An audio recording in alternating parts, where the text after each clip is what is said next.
और यज्ञ किया कनकल क्षेत्र में, भोलेनाथ को निमंत्रण नहीं दिया। यज्ञ का समय हो गया, अब जब दो के बीच में खटपट होती है तो तीसरा आनंद लेने के लिए तैयार रहते हैं। तो कनकल क्षेत्र में जाने कई रास्ते हैं, लेकिन आज जितने देवी देवता जा रहे हैं अपने विमान को कहाँ कैलाश पर्वत के ऊपर से उड़ाते जा रहे हैं, कैलाश पर्वत के ऊपर से उड़ाते उड़ाते जा रहे हैं। एक ने तो कह दिया, क्या कह दिया, एक अप्सरा ने सती से कहा, अरे सती नहीं जा रही। बोले कहाँ? बोले अपने पिता के यहाँ। बोले पिता के यहाँ क्यों? बोले वहां यज्ञ हो रहा है, तेरे को पता नहीं है, निमंत्रण नहीं मिलेगा। अरे बोले पिता के यहाँ, मैं तो लाडली बेटी हूँ, निमंत्रण अगर यज्ञ हो रहा तो निमंत्रण अवश्य दिया होगा, डाक कहीं मिस हो गया हो अलग बात है, मैं पता कर लूंगी, चलो तुम, मैं पीछे पीछे आ रही हूँ। जा करके भोलेनाथ का चरण दबाने लगती है। चरण दबाते दबाते जो है भोलेनाथ से कही, पूरी बात बताई कि हमारे, अरे भोलेनाथ आपको पता नहीं है कि आपके ससुराल में यज्ञ हो रहा है तो आपको वहां जाना चाहिए। बड़ी बात बना करके बोली, ये तो बोल सकती थी मेरे मायके में, लेकिन प्रसन्न करना है। क्या कहती, आपके ससुराल में यज्ञ हो रहा है, भोलेनाथ का निमंत्रण मिला है? बोले नहीं मिला है। बोले नहीं मिला है तो सीधी सी बात है, नहीं मिला है तो जाना भी नहीं चाहिए। अरे मैं जाऊंगी पिता। अब बोले जहां मान सम्मान ना हो, चाहे यज्ञ हो चाहे कुछ भी हो, वहां जाना नहीं चाहिए। कि आवत ही हर से नहीं, नयनन नहीं स्नेह, तुलसी तहां न जाइए, चाहे कंचन बरसे में। यदि आपके जाने से कोई प्रसन्न नहीं होता तो भोलेनाथ यहाँ पे कहे, और तुलसीदास जी बाबा ने भी लिखा है कि वहां जाने कोई जरूरत नहीं है जहां आपको जाने से कोई प्रसन्न ना हो, चाहे भले सोना ना बरस जाए। सबसे बड़ी चीज है जीवन में प्रसन्नता। क्योंकि जब देखो कई बार छोटे छोटे बच्चे हमको क्यों प्रिय लगते हैं, क्यों प्रिय लगते हैं? निष्कपट भाव से वो मुस्कुरा देते हैं बस, और उनका निष्कपट मुस्कुराना ही मन को प्रसन्न कर देता है। घर परिवार में देखिए कई बार संयुक्त परिवार भी हो, मान लो मन मुटाव भी आपस में हो जाए, बड़े बड़े को मन मुटाव है, लेकिन छोटा बच्चा जो होगा ना, 2 साल 2.5 साल के, 3 साल के, 4 साल के बच्चे होते हैं, उनके अंदर कोई कपट नहीं है। वो बराबर सबके यहाँ बराबर दौड़ते दौड़ते जाएगा, बराबर मुस्कुराएगा और सबके मन को प्रसन्न करके रखता है। जीवन में मुस्कुराहट जो है प्रेम का प्रतीक है, सच्चे प्रेम का जो है प्रतीक है। भोलेनाथ ने मना कर दिया और समाधि में बैठ गए। इधर बार बार चरण दबाने लगी मैया, सती मैया कि जाऊं कि न जाऊं, जाऊं कि न जाऊं।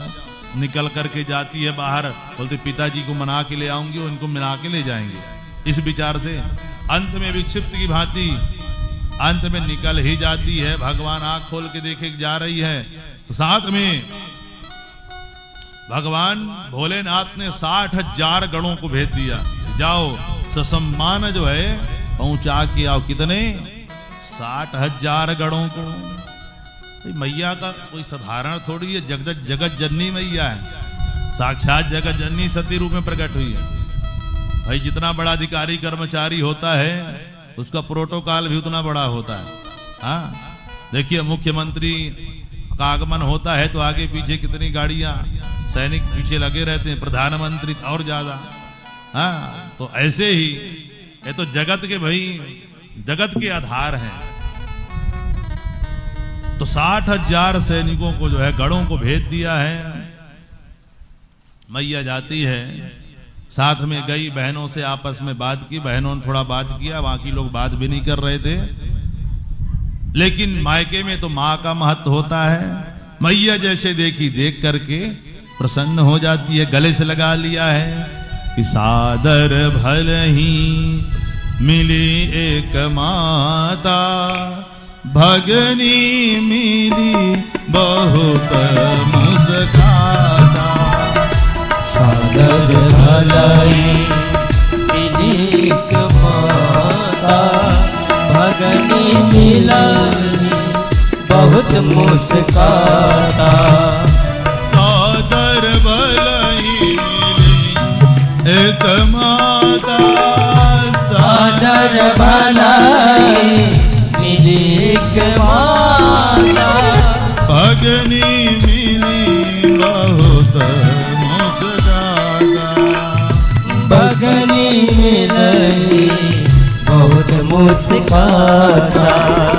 श्री राम जय राम जय जय राम, श्री राम जय राम जय जय राम, श्री राम जय राम जय जय राम, श्री राम जय राम जय जय राम। मैया मिलकर के प्रसन्न हो गई, मैया से मिली है। अब सती मैया कहीं मैं जाकर के यज्ञ स्थल को देख के आती हूँ। यज्ञ स्थल में देखी तो क्या देखती हैं, सभी देवताओं को स्थान है, लेकिन भोलेनाथ का वहां कोई स्थान नहीं है। अरुद्र भागम तम अवेक्ष चाध्वरम, पित्रा जगे कृत हेलनम विधौ। मई माता जी की आंख जो है लाल हो जाती है और आंखों से जो अंगारे बरसने लगे हैं। ऐसा लग रहा है कि मैया पूरे संसार को ही जला करके आज नष्ट कर देगी। और बोलने लगी सीधे, अरे दक्ष, तू आज यदि बच रहा है कि तू मेरा पिता है, इसलिए मैं तुम्हारा वध भी नहीं कर सकती। संसार क्या कहेगा कि अगर पिता का वध कर दी तो संसार मेरे को ही कहेगी कैसी कन्या है कि अपने पिता का वध कर देते। पिता का वध भी नहीं कर सकती। लेकिन यदि कहोगे कि मैं यहां से वापस चले जाऊं भोलेनाथ के पास, तो शायद मुख दिखाने लायक अब नहीं रहूंगी। क्या कहेंगे वो, आओ दक्षायणी, दक्ष की पुत्री, दक्ष की पुत्री ये कहेंगे, ये मेरे से सहन नहीं होगा कि तुम्हारी पुत्री के लायक अब मैं जो है नहीं रह गई हूं, तुम मेरे पिता के लायक नहीं रह गए हो। अब मैं क्या करूंगी। अतस्तपोत्पन्नमिदं कलेवरम न धारयिष्ये सित कंठ गर्हिणा। अतः मैं अपने क्या करूंगी, अतस्तपोत्पन्नमिदं कलेवरम न धारयिष्ये, मैं इस शरीर को जो है तेरे द्वारा उत्पन्न किए हुए शरीर को जो धारण नहीं करूंगी, इसको नष्ट कर दूंगी। और मैया ने योग अग्नि प्रकट की है और योग अग्नि के द्वारा शरीर को जला करके वहीं पे भस्म कर दिया है। कई लोग सोचते होंगे भैया इस कथा को सुन लिए, ये तो बढ़िया बात बता दी है महाराज जी, जीवन में संकट आए तो ऐसे आग जला लेना चाहिए। हाँ, तो ऐसा नहीं है, इन्होंने आग नहीं जलाया, योग के द्वारा अग्नि प्रकट किया है। जिस दिन आपके अंदर सामर्थ्य आ जाए तो कर लीजिएगा, और उनके अंदर सामर्थ्य है दूसरा शरीर भी धारण कर सकते हैं, क्योंकि वो आत्महत्या जो करते हैं वो अलग चीज है। वो जो करते हैं भैया उसकी कभी मुक्ति नहीं होती है, हजारों करोड़ों वर्ष तक वो आत्मा भटकता है। भले छोटे छोटे कई शास्त्र में उपाय बताए गए हैं, लेकिन शास्त्र में यह भी लिखा है जरूरी नहीं है कि वो उपाय उसको काम ही कर दे, कोई जरूरी नहीं है उपाय करने पर भी। इसलिए आत्महत्या का विचार जीवन में किसी को नहीं करना चाहिए। अरे संकट आ जाए, कहीं दूसरी जगह रिश्तेदार के यहाँ चले जाओ, बिल्कुल अगर दिमाग काम नहीं कर रहा है, लेकिन आत्महत्या की बात कभी सोचनी भी नहीं चाहिए। ये तो बहुत ऊंची प्रक्रिया होती है, योग के द्वारा अग्नि प्रकट कर सकते हैं आप। कैसे करेंगे, उसके पहले तपस्या करना पड़ेगा। यम नियम आसन प्राणायाम प्रत्याहार धारणा ध्यान समाधि, जब इसका पालन करेंगे समाधिस्थ हो जाएंगे, तब आपके अंदर ये क्षमता आएगी। लेकिन जब समाधिस्थ हो जाएंगे, भगवान का दर्शन हो जाएगा, वो कोई सोच भी नहीं सकता है। ये लीला है, इसमें केवल लीला का क्या करना चाहिए, माता का दर्शन करना चाहिए। लेकिन इधर जैसे देह त्यागा,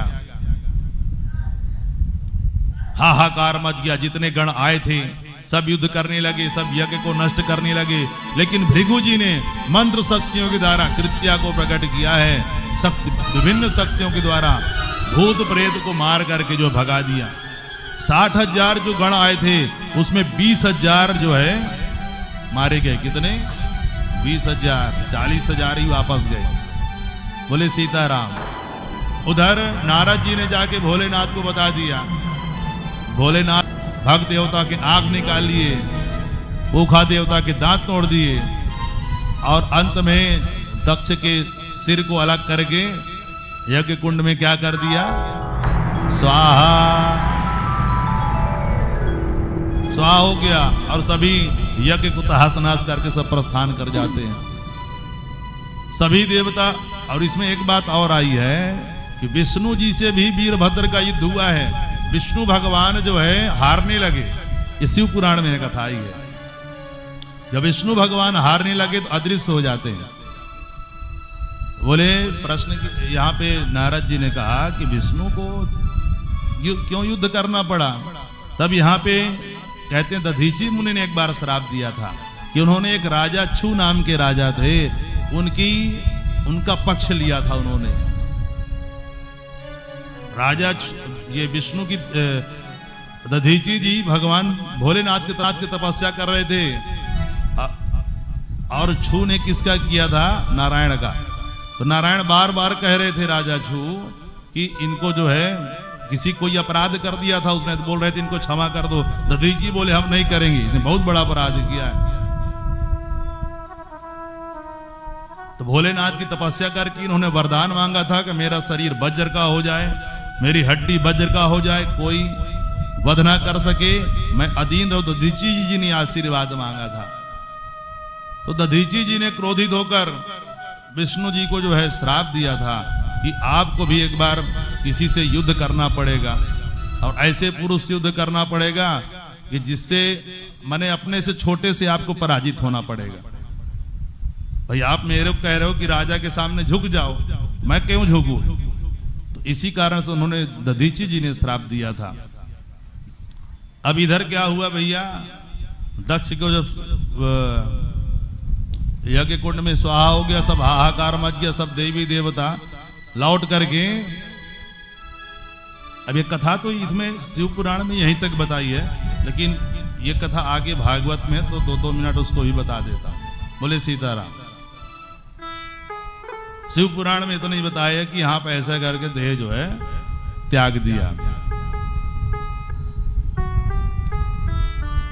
तो सभी देवता फिर ब्रह्मा जी के पास जाते हैं। ब्रह्मा जी से